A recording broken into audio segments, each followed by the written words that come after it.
자, 여러분 안녕하십니까, 이현상입니다. 네. 이제 11월 18일 금요일 장 끝나고 주말 영상을 좀 올려드리도록 하겠습니다. 사실 오늘 이 방송에서는요, 요 내용, 이 종목 얘기가 사실 오늘은 좀 주로 좀 해볼 생각입니다. 그런데 오늘 시장이 뭐 초반에는 좀 오르는가 싶더니 또 좀 밀려서, 물론 개인적으로는 뭐 이유야 있지만 사실 쉴자리에서 쉬었기 때문에 뭐 사실 그렇게 큰 의미를 두지는 않고 있는데, 오늘 시장은 이제 왜 떨어졌는지, 또 지금 시장에 됐던 부담은 무엇인지, 뭐 이런 것도 한번 좀 같이 살펴드리고요. 지금 국내 증시는 전형적으로 이격 조정 중이다, 이렇게 보시면 될 것 같고, 여기에 다음 저점은 어디쯤 될 것이냐, 그렇죠?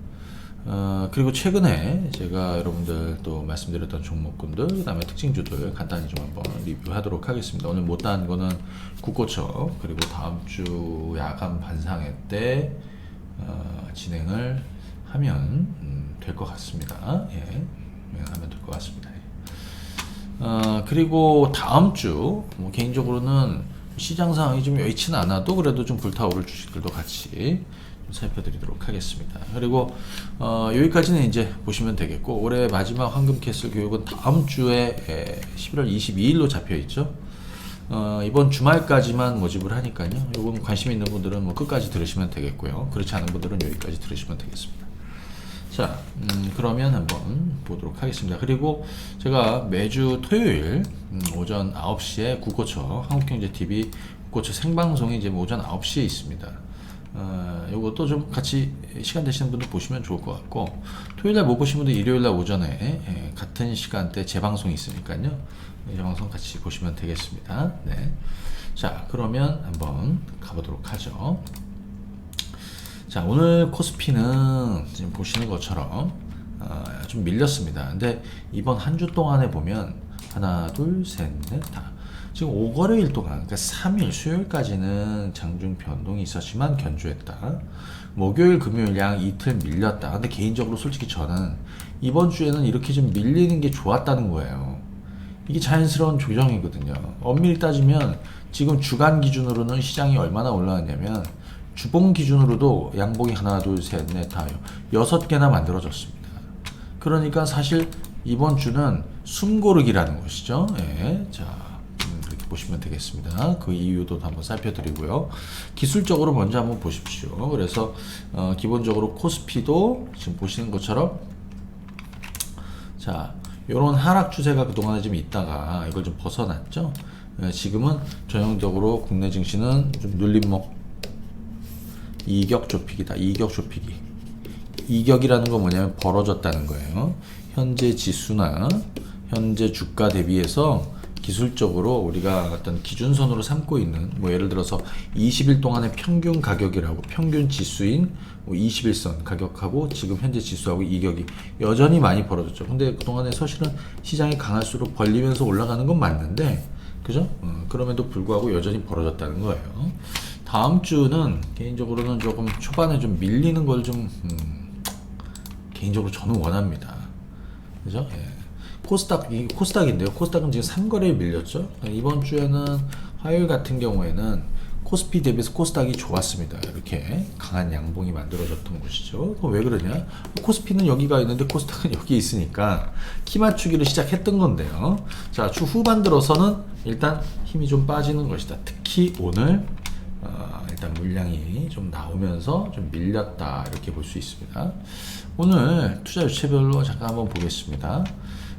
개인 투자들은 오늘 거래소에서 매도, 외국인들은 순매수를 잡았습니다. 그 다음에 코스닥에서는 개인은 매수고 외국인 기관들은 매도가 있었습니다. 그러니까 사실 수급은 뭐 별로 좋지 않았어, 뭐 이렇게 평가할 수 있는 것이죠. 일단 다음 주 시장에 대해서 좀 말씀드리기 전에 여러분들 보시게 되면 그게 있어요. 잠깐만요.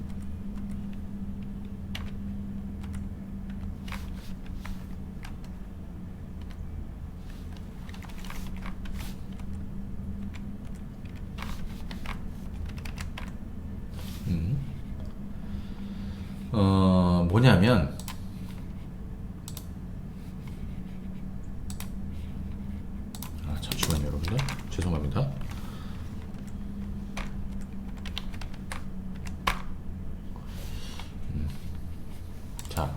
뭐냐면 이격이 많이 벌어져 있죠. 야, 죄송합니다, 여러분들. 이격이 많이 벌어져 있습니다. 근데 오늘 주말 특히 이제 목요일날 미증시는 사실 지표 이번 주에 뭐 소매 판매 지표는 뭐 별로 좋지 않았습니다. 시장이 반기는 내용이 아니었죠.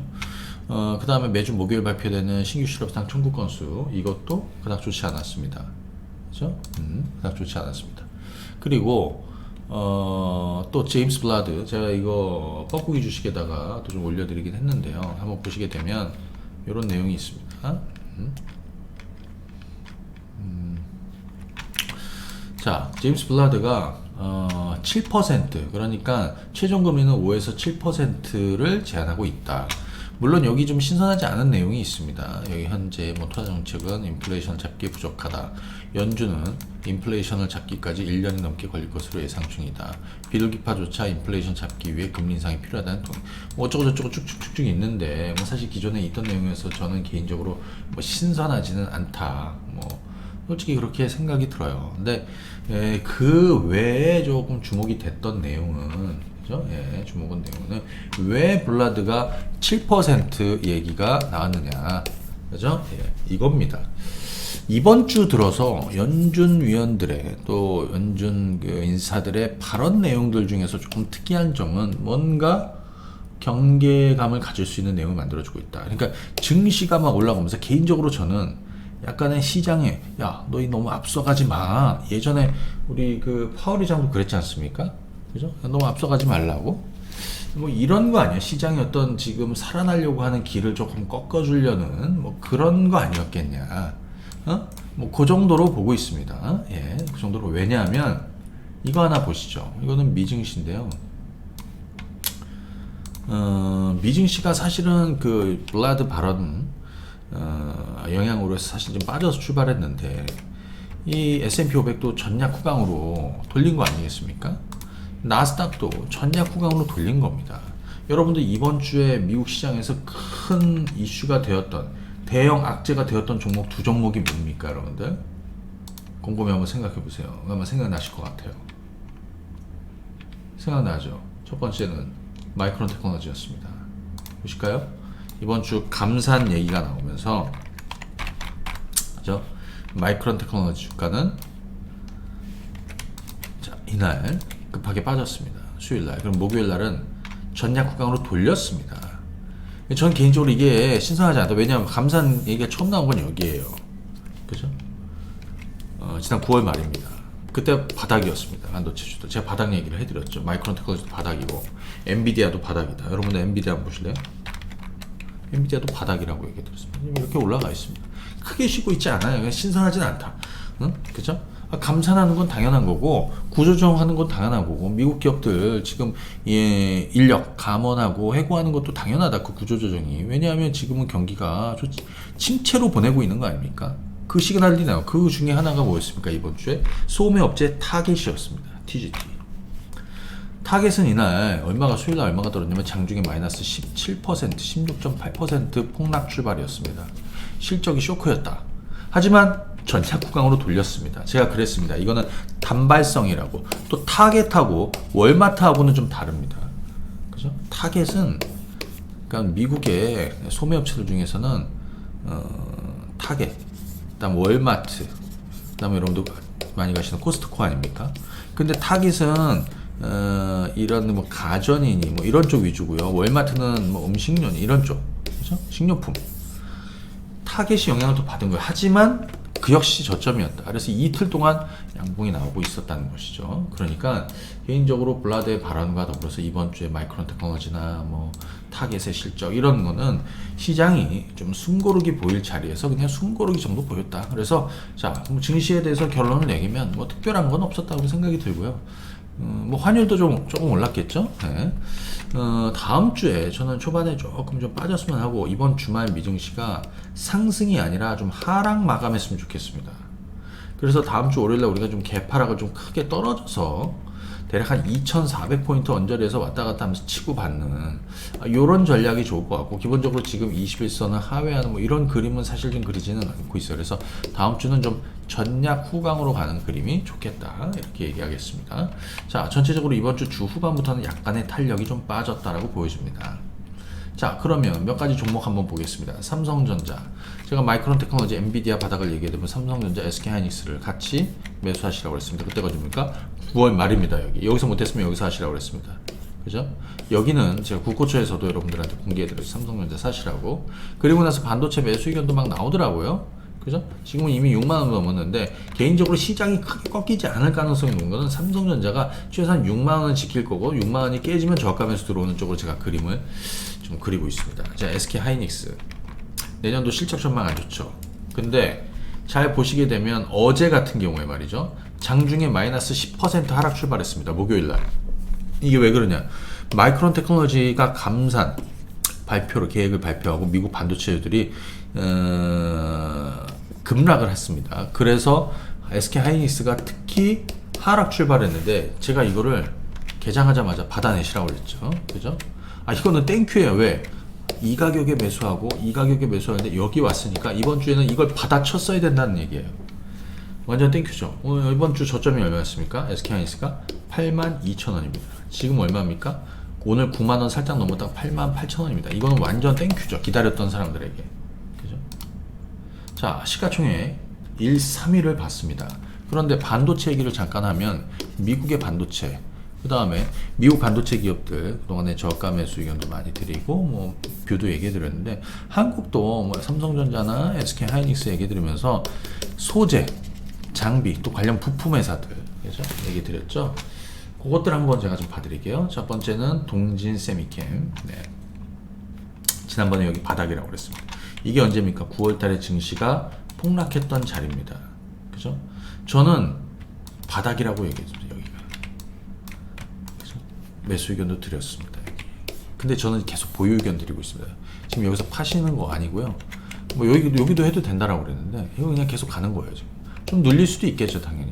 그래야 가져갈 것이다. 그리고 최근에 제가 가장 또 저가에 말씀드렸던 게 뭡니까? 하남 머티리얼즈입니다. 엄청 죽였죠? 좀 뭐 6만 원대 중반에 있다가 이번에 3만 원 정도 반토막이 났어요. 이거를 제가 매수 의견 드린 게 여기. 그리고 나서도 괜찮다라고 그랬습니다.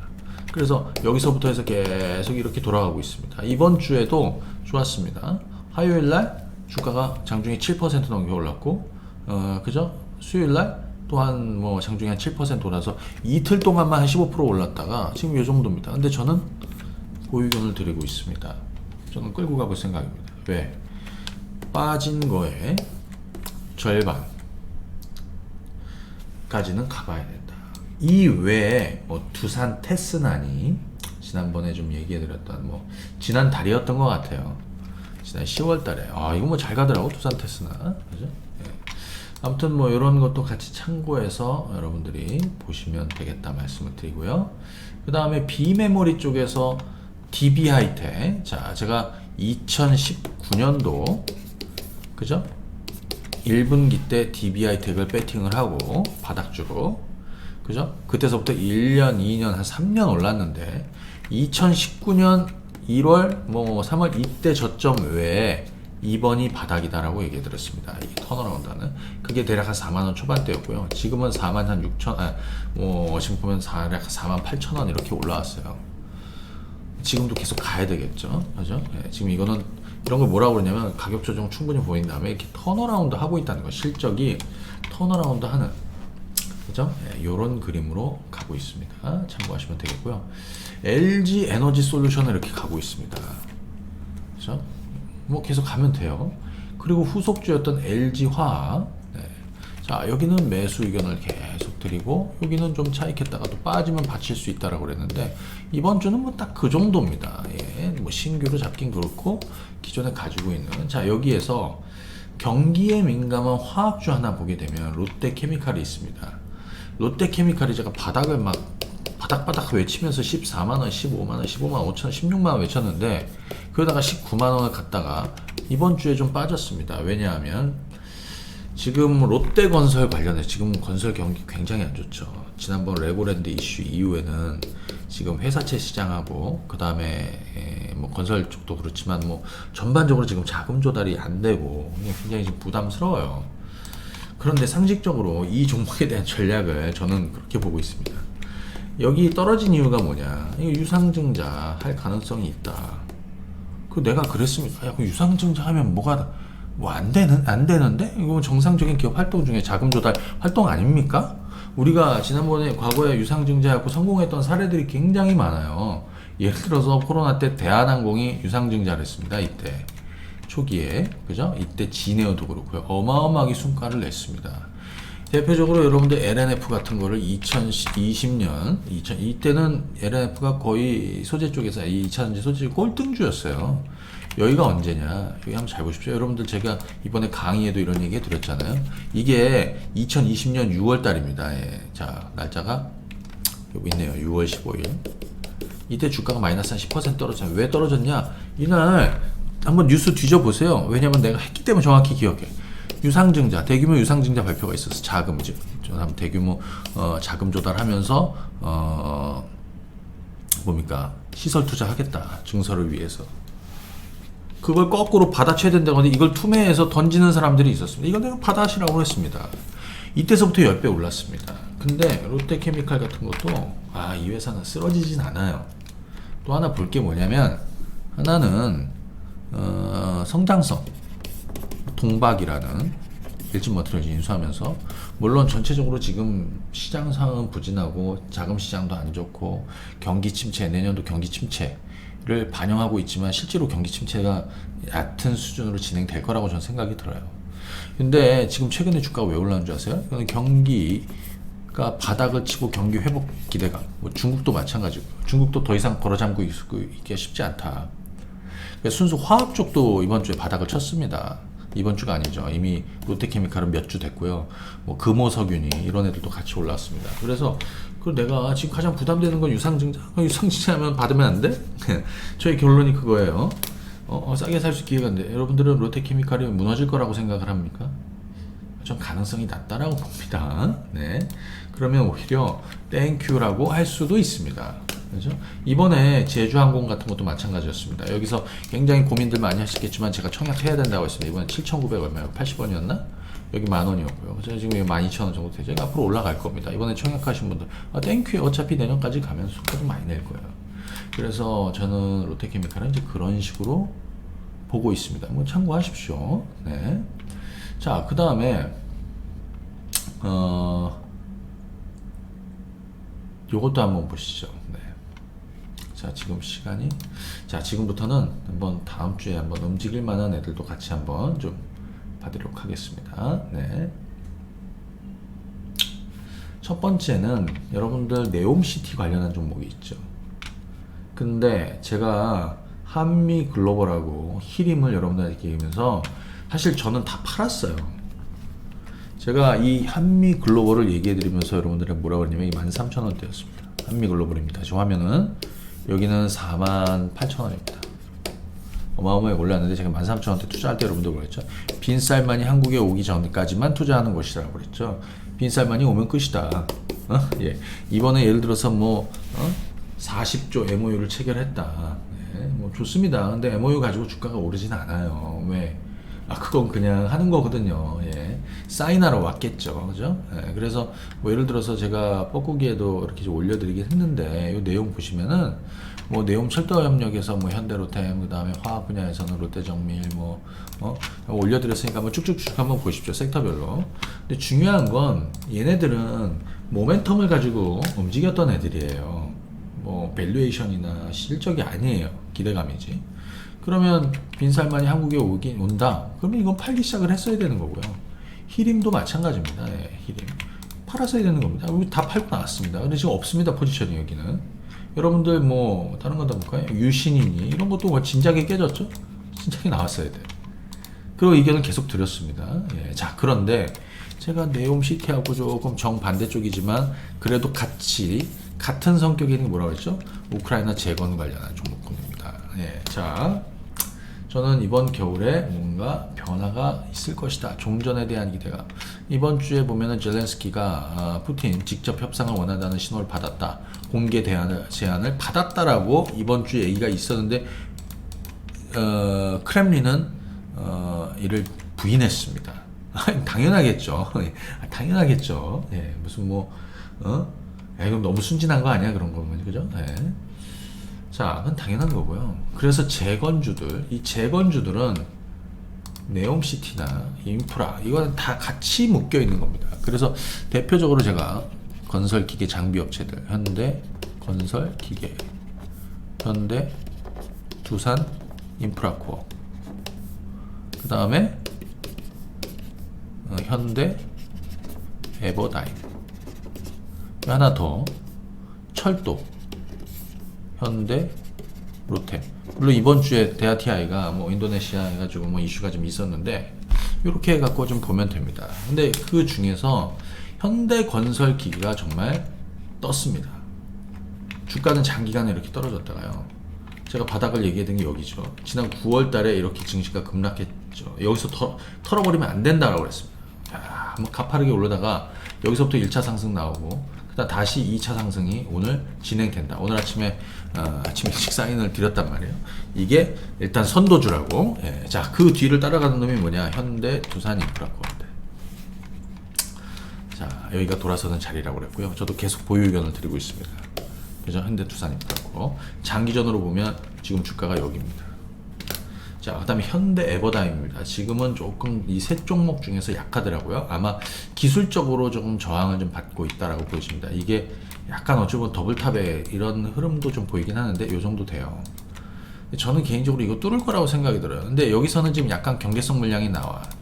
하지만 11,000원을 뚫고 나면 좀 얘기가 다를 수도 있겠다라고 생각이 들어요. 자, 네옴시티는 재료가 빈살만이 한국에 오면서 끝났습니다. 일단.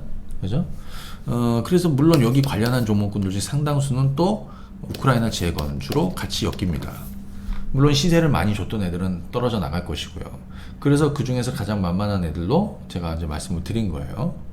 그죠? 현대 에버다임도 다음 주 다시 트라이를 하게 될 것이다 라고 개인적으로 생각합니다. 왜? 이 재료는 어디가 불확실성에 재료 노출이 되는 건지 생각해 보시죠. 네옴시티는 빈살만이 오면은 재료 노출이라고 그랬잖아요. 그죠? 이미 확정 오겠다라고 11월 중순에 오겠다라고 확정됐다라고 했을 때부터 사실은 재료 노출이 된 거예요. 근데 우크라이나는 아직 전쟁이 종전한다는 얘기는 없어요. 정황만 있고 가능성만 있죠. 기대감은 있죠. 다들 피곤하죠. 솔직히 지금 다들 전쟁을 하기 싫어해 지금. 그죠?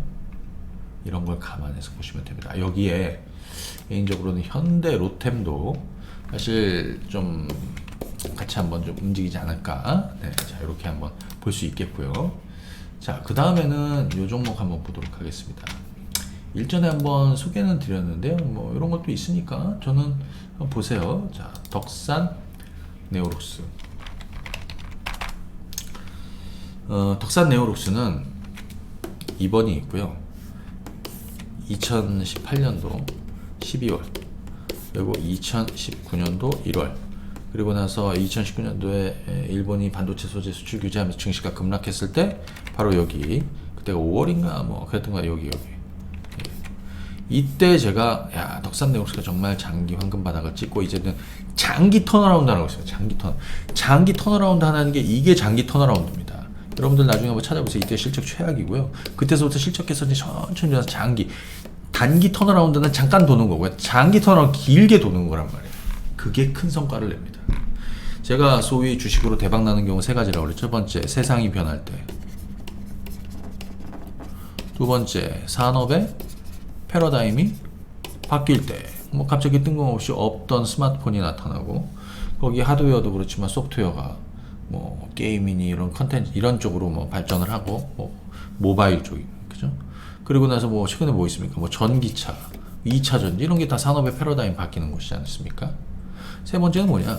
크게 실적이 변할 때 최악을 찍고 장기 턴어라운드 할 때. 그런데 2018년 19년 이후에 그죠? 제가 이번에 턴어라운드가 시작이 된다고 해서 개인적으로 여기 35,000원에서 한 요 정도 구간을 매수 자리로 의견을 드렸습니다. 저는 턴어라운드 할 걸로 보고 있습니다. 이렇게. 자, 특히 덕산 네오록스는 2014년 3년부터 다시 큰 재성장을 하게 될 것이다. 특히 이 OLED 소재, OLED 업황, 이쪽은 지금 삼성 디스플레이에 OLED 소재를 공급을 하고 있습니다. 삼성 디스플레이는 아이폰, 애플 벤더죠. 23년부터 애플은 아이패드 그 OLED 모델을 신규로 출시하고 OLED 노트 PC, 그 다음에 또 OLED를 전격적으로 채택을 하면서 수요에 대한 기대감이 많이 생긴단 말이에요. 최근에 삼성 디스플레이 외에 LG 디스플레이가 애플 벤더로 OLED 공급사로 선정이 되었는데 수율이 안 좋죠, 좀. 그죠? 그래서 기본적으로 덕산 네오록스가 저희는 다시 한번 2018년 말부터 해갖고 2019년 외에 턴어라운드 할 가능성이 있다라고 보여집니다. 자, 그러면 내가 재밌는 거 하나 보여드릴게요. 여러분들 여기 이런 식으로 떨어졌다가 여기 9월달, 뭐 10월달, 11월달 있지 않습니까? 그럼 예를 들어서 제가 이렇게 하나 선을 그어볼게요. 여러분들 이 거래량은 뭐라고 생각합니까? 이거 이 거래량이 뭐 개인들이 주식을 샀는지 뭐 외국인들이 팔았는지 샀는지 계속 사들이고 있는지 이 빨간 네온박스 알 수 없지 않습니까? 그래서 우리 수급 박스에 이건 제가 특허를 가지고 있는 건데 양은 블럭이라고 있습니다. 양은 블럭. 오늘도 4칸이 만들어졌죠. 이 블럭은 개인들과 주가가 반대로 간다. 개인이 대량으로 매도를 하고 외국인 기관계 특히 투신 연기금과 해갖고 그 외에 가중치를 둬서 블럭을 싼 겁니다. 점수를 줘서. 자, 최근 들어서 보면은 이게 뭐 한 칸은 파란색 한 칸은 약간의 자금이 나왔다. 빨간 거 한 칸은 약간의 자금이 들어왔다. 한두 칸은 별 의미 없고 3칸, 4칸이 주었는데 이 덩어리가 중요한 겁니다. 이거는 계속해서 어찌됐든 매집이 계속 이루어졌다는 겁니다. 얼마 동안? 2달 반 동안 말이죠. 앞으로 주가가 어떻게 될 건지 그런 것도 한번 지금부터 한번 주목해서 보실 필요 있습니다. 2021년, 22년, 23년인데 22년이 최악이죠. 우리가 영업이익으로만 보더라도 500억 아래로 내려가는 건 바로 이 시점이었지 않습니까? 그러면 2021년 주가가 최고점 찍었는데 내년도 전망은 지금 500억대 중반 정도 나오는데 개인적으로는 이상 갈 수도 있고 아닐 수도 있지만 중요한 건 올해 바닥이다. 근데 올해 바닥이 1분기, 2분기, 3분기, 4분기 중에 언제냐? 4분기가 바닥, 하반기가 바닥이다 이거예요. 그렇죠? 이런 식으로 여러분들이 접근 포인트를 잡으면 된다. 네, 자, 이런 말씀을 좀 드리도록 하겠습니다. 자, 오늘 뭐 종목들 그리고 잠시만요.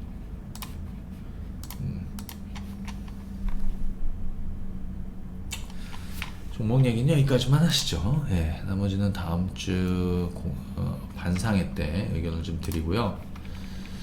다른 종목군들도 좀 봐드리도록 하겠습니다. 그리고 저희가 올해 마지막 황금 캐슬이 있는데요. 이거는 관심 있는 분들만 들어보십시오. 좀 전에도 바닥주들 얘기해드리고 이거저거 좀 많이 말씀을 좀 드리고 있었는데 어떤 그 큰 흐름상의 큰 변화가 만들어지는 이런 바닥주를 잡는 기법. 예, 그래서 2008년 이후에 최고의 기회, 역대급 바닥주 잡는 기법. 지금 상황이 안 좋기 때문에 더 눈에 띄고 공부를 해야 된다고 생각이 들어요.